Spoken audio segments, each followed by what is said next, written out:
Intense ng laban, akala ni Curry kampi niya pa at nasa gilid lang nakapwesto si Klay Thompson. Pumasa kahit walang tao. Nagpakitang kilas kaagad si Draymond Green, ni-lockdown si Banchero. Golden State Warriors versus Orlando Magic. Both teams mga idol naghahabol ng panalo dahil dikit ang standings sa kani-kanilang komperensya.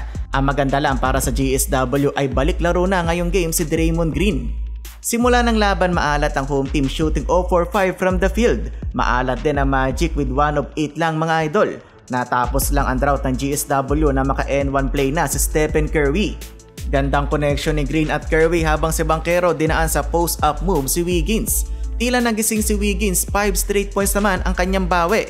Patuloy ang maalat na outside shooting ng Warriors, umabot na ng 1 of 13.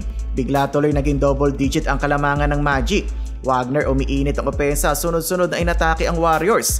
Nabawasan kahit papano ang kalamangan nang ma-foul si Curry sa 3-point area. 26-18 lamang ang Orlando. Cole Anthony with 9 points, kabila naman Steph leading the team with 8. Second quarter mukhang mate-trade ng De Oras etong si Podziemski. Puro error ang kanyang ginagawa. Pati si Curry nahawa na mga idol, pumapasa na kahit walang tao. Swerte pa din ang GSW dahil may kaalatan din ang shooting ng Orlando. Eto Podziemski, libreng-libre na. Sa wakas pumasok na ang kanyang tira, pati siya nakahinga ng malaglag ang tira na yon. Halfway through the quarter, akalain mong nakahabol ang GSW kahit hindi sila makashoot ng tres. Dinaan na lang sa atake ni Moses Moody. Nakatayo na sana ang crowd pero nabutatan ng ring ang dunk ni Moody. Tawang-tawa tuloy si GP2.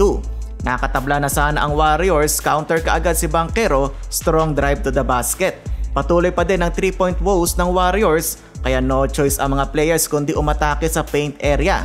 Bago mag-end ang half, nagkainitan pa si Bidadse at Looney.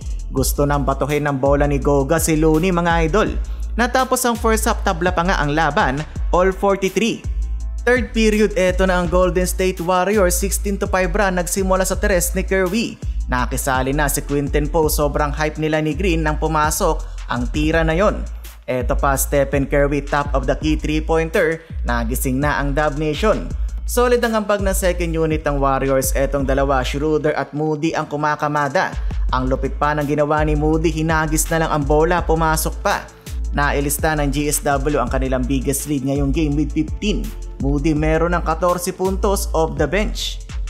Fourth quarter, biglang nilamig ang Warriors, nalusaw ang kanilang 15-point lead.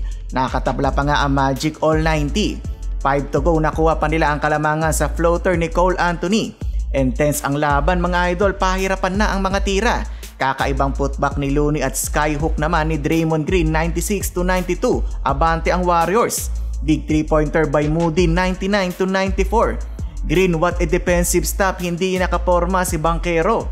Final score 104-99, panalo ang GSW. Wiggins with 25, Steph 24 at Moody with 17 points.